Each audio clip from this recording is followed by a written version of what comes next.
매일 아침 하나님과 함께 누리는 하늘의 양식, 오늘 만나.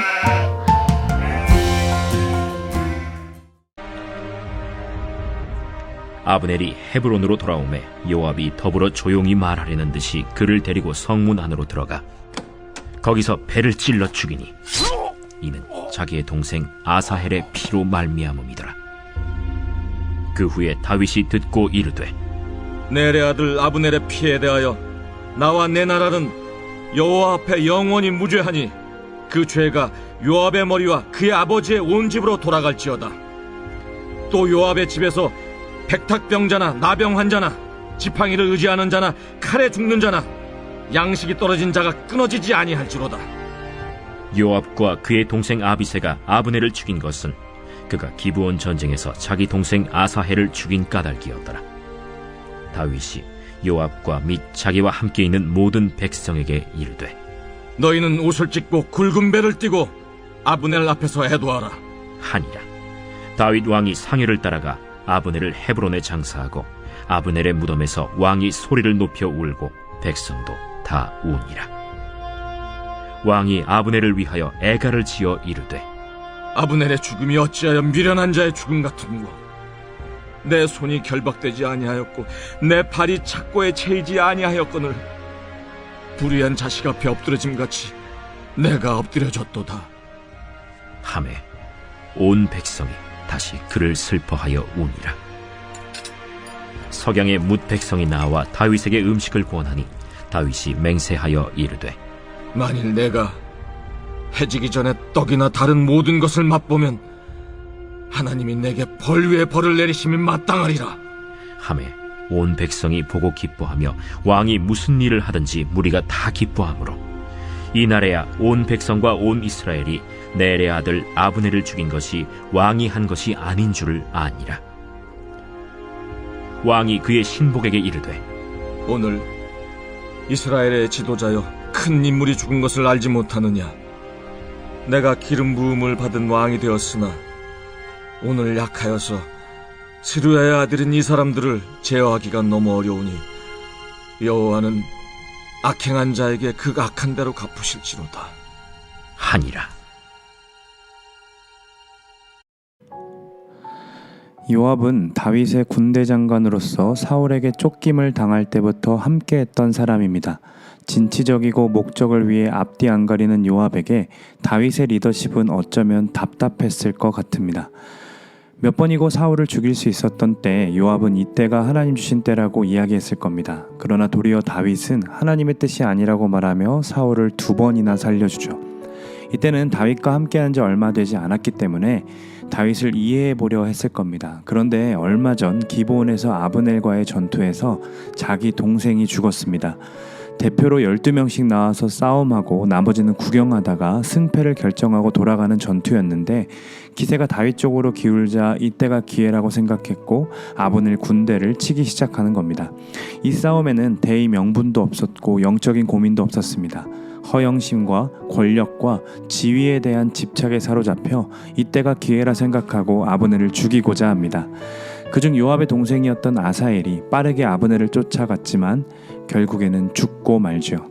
아마도 요압의 입장에서는 다윗의 나라를 세우기 위해 비겁하긴 하지만 당연한 것이라고 생각했을 겁니다. 그리고 자신의 동생이 죽은 것도 애통하고 아프지만 대업을 위해서는 참아낼 수도 있었습니다. 그런데 아브넬이 얼마 전에 다윗에게 왔다가 평안하게 돌아갔다는 사실을 참을 수가 없었던 겁니다. 자신이 따르던 리더가 자신의 감정과 심정을 공감해주지 못했다고 느꼈을 것이고 아브넬은 자신들의 원수이고 죽여 마땅한 자인데도 죽이지 않고 있는 다윗 왕이 더욱 답답했을 겁니다. 그는 사람들을 시켜 즉시 아브넬을 잡아왔습니다. 아브넬은 화친 조약을 맺고자 다윗안을 방문했다 온 것이기에 자신이 죽을 거라고는 생각하지 못했을 거죠. 그런데 그날 결국 죽고 맙니다. 아브넬의 죽음은 자기의 동생 아사엘의 피로 말미암음이더라 라고 27절 하반절에 기록되고 있습니다. 그리고 30절을 보시면 또 그 내용이 반복되는데 이 요압이 아브넬을 죽인 것이 다윗의 나라를 위함이 아니라 개인적인 복수심 때문이라고 분명하게 선을 긋고 있는 겁니다. 다윗이 이 소식을 듣고 비통해하며 요압의 가문을 저주합니다. 다윗도 요압을 포함한 수르야의 아들들이 아픈 손가락과 같은 자들이었습니다.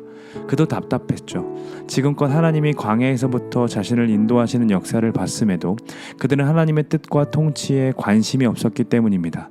그들의 불화, 책략, 질투, 분노로 인한 피비린내 나는 이 상황들이 다윗을 지치게 만들었을 겁니다. 그들은 다윗을 돕는다고 생각했고 자신들로 인해 나라가 세워진다라고 생각했지만 정작 그들은 하나님이 자신들의 인생을 포함해서 다윗 왕의 나라를 세워가고 계심을 알지 못했습니다. 하나님께는 전혀 관심이 없었던 거죠. 다윗은 아브넬의 죽음이 당연하다고 생각하지 않았습니다. 물론 그는 사울의 편에서 다윗을 몇 년이나 힘들게 했던 사람입니다. 원수였죠.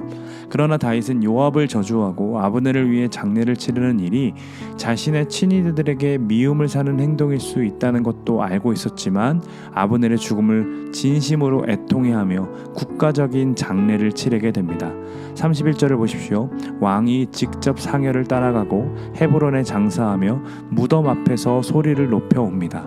더 나아가 아브넬을 위한 애가를 지어 부르기도 하죠.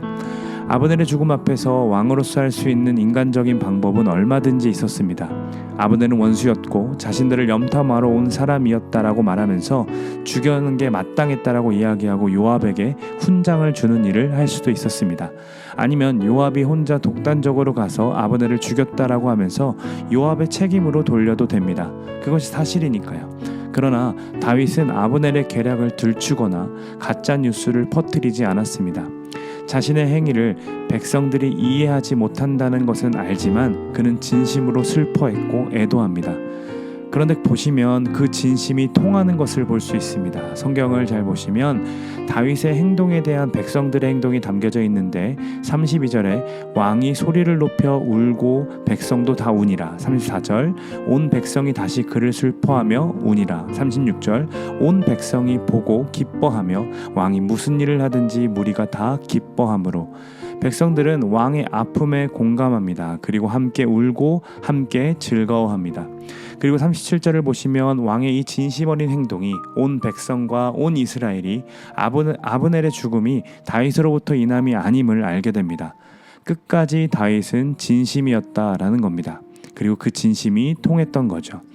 아브넬을 원수로 기억하지 않고 이스라엘의 지도자여 큰 인물이라고 말하는 것을 보면서 그가 아브넬의 화친 조약을 받아들였던 이유, 또 그를 평안하게 돌려보았던 이유도 모두 다 진심이었음을 알 수 있습니다. 그에게 진심이었듯이 다윗은 스루야의 아들들에게도 진심으로 대합니다. 화가 났고 피로 죽음으로 복수하는 그들이 미웠고 답답했습니다. 그럴 때 분명 화낼 수 있고 혼도 낼 수 있거나 아니면 아예 직분들을 다 내려놓으라고 말할 수도 있습니다. 그러나 그 부분까지 다윗은 하나님께 맡겨버립니다. 39절을 보시면 이 사람들을 제어하기가 너무 어려우니 여호와는 악행을 행한 자에게 그 악한 대로 갚으실지로다 라고 말합니다.